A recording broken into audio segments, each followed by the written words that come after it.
We're back one more time. I'm Dan Dyker, Al Losi. Our guest in the program today, I've been trying for the past couple of years to get him on, and we're finally glad to get him on. He's a very well-spoken race car driver. The Crosse Speedway runs the number 51 Sportsman. Justin Mullikin joining us. Justin, welcome back. Running 15th in points this year.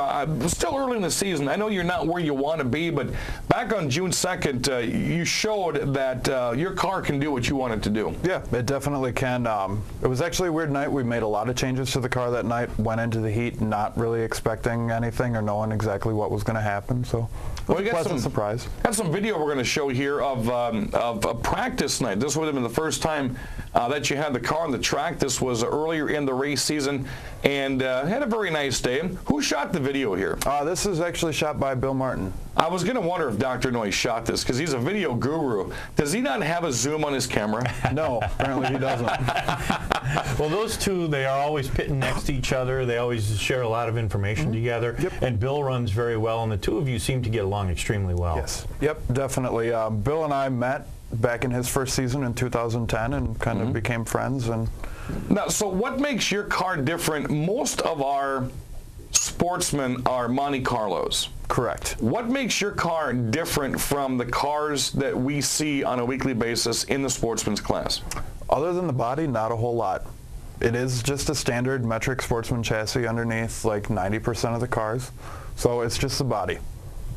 Now, you last weekend learned a little bit more about that body as you were in the final stages of rebuilding the back end after kissing the turn 1 and 2 wall here a couple weeks ago. Yep. Unfortunately, putting it back together after a month into the season, but we'll get it going. Kind of comes along with it. And he's been really upgrading his program. You used to come over to our shop all the time to borrow the scales, which is extremely important. You just can't go fast without them. Yep. But now you've upgraded your program. You're getting your own scales. Yep. And really upgrading things. How has that helped your program? It helps immensely when you have the equipment that you need to set up the car properly. It really helps a lot when you can do it at your own house. You're not in a rush using other people's stuff, so helps out a lot. Next up, video we have back on June 2nd. Justin Mullikin, first time in a while, had visited the victory lane at the Crosse Speedway. This race here was pretty much done. You started on the inside of row 2, and within about 3 laps, once you cleared Chan Whaling and you cleared Justin Berg, you were gone. Yeah, it was pretty cool. First lap, I think I led all 8 laps of it. By the first lap, I'd already gotten to the front. Knew that there was some fast cars coming behind me, so I needed to get moving as fast as I could. So trying to turn qualifying laps for 8 laps. Well, what's going through your mind here as well? I mean, it had been a while since you had been in victory lane, and I know drivers are chomping to get back in there. Here you have a lead in the heat race, which is a very important race with a couple of tough drivers. You got the 68 of Eckelberg behind you, Chan Whaling, are going to be running full season here. What's going through your mind thinking, hey, I'm getting this win? Not a whole lot other than stay up front. Hit your marks and keep it in the front. And he really is one of the nice guys out at the racetrack. When we're watching the races, I think a lot of people root for him because he is such a nice guy, and that makes sense. He's probably not one of the more aggressive guys out there, but he's technically becoming a very good driver on the racetrack. Well, here he comes out of turn 4. And looks like he's going to get the white flag. Chan Whaling was starting to put some pressure on you. He's a tough competitor when he's out of lacrosse. He was. Chan and I actually got together opening night, which was not the way I wanted the feature to go. Right. So it was nice to kind of battle with him and not have the same result that we had on opening night and pull off the win.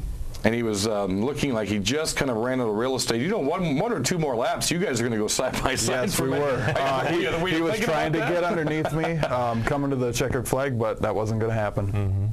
So far, you got that heat, you got the monkey off your back, I guess you can say, to start things off. And a lot of people have asked me, they keep texting me the track if they've never been to the track at all this time this year. Who's the 51? Who's the 51? And I say, it's Justin Mullikin. Well, no, it's not. It's the number 11. You changed numbers this year. Tell us about that. I did. I've always ran the number 11 when I've been in Sportsman.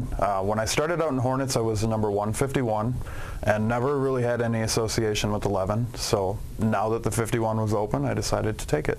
Now, is there a story behind the 51? I mean, obviously, drivers say maybe it's an important birthday, or it was my dad's birthday, or it was my favorite car driver's number. Any story between having 11 or the 51? Any bearing on that? Actually, no. The guy that got me started in racing, Trevor Chilson, his number was 101. Wanted a number that was similar to it, and 151 was the closest thing. And I kind of like how that sticks out this year, even though it took me about a race and a half to realize, wait, that's Mullikin. I'm used to, after 5 or 6 years, it seems, if Albert comes out and doesn't have the same number, then all I'm going to do is just call him the Stig the whole night. Yeah, there you go. It's almost like muscle reflexes in sports. It's muscle memory. Well, your memory of seeing the car, whether it's at the Winston Cup level or the Hornet level or Sportsmen or late models, you just get used to seeing the same thing over and over. So talk to us about the Sportsman's field this year. This has to be one of the strongest fields I've seen in quite a many years. Yeah, it is.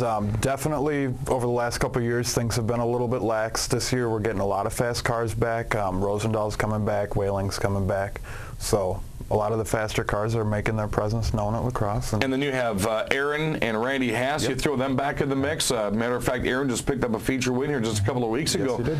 You know, usually by this time of the season, there's about 5 or 6 cars that I can say, okay, these are going to be the ones that are going to be in contention to go for a championship. I can't say that this year because we've had so many different feature winners so far, and the competition has just grown. Yeah, it's definitely a very hard class this year. You have your cars that are always fast, but you definitely have some new cars this year that are shaking things up and giving people a little bit of a run for their money. Justin Mullikin joining us, 15th in points in the Sportsman. I know you got some great sponsors helping you out here in 2012. Yep, definitely want to thank Architectural Metal Specialists, SJ Custom Design, Bill's Automotive, Two Guys in a Dumpster, and Kathy's Q-Tips. All right, and of course, SJ Custom Design, Stephanie's done quite a bit of work on a lot of different cars this year, and I really like what she's done with yours. I think it totally matches the body style of what she's done. Yep, we thought about how we were going to lay it out, talked about it quite a bit as far as colors, and I think that it's definitely one that stands out. Well, Justin Mullikin's car obviously stands out, and he's probably one of the most politest drivers down at the racetrack.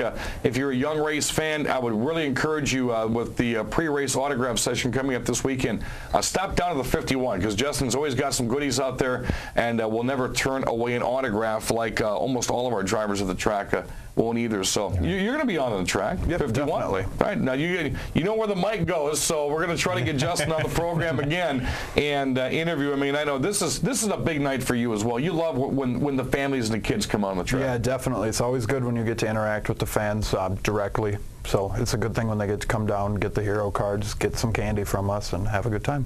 All right, you're going to see him this weekend, the number 51 Sportsman, Justin Mullikin, and he will probably be parked next to the 39 of Mr. Dr. Noise, Billy Martin, who we're still trying to get on the program.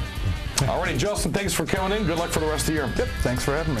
All right, folks, this weekend, 6:30, the gates are going to open, and we're going to put you on the track for the pre-race autograph session with every driver at the racetrack. Hopefully all of them show up, and the first 500 get a commemorative 2012 racing poster from your favorite drivers at the Speedway. For Justin Mullikin and Al Losi, I'm Dan Dyker.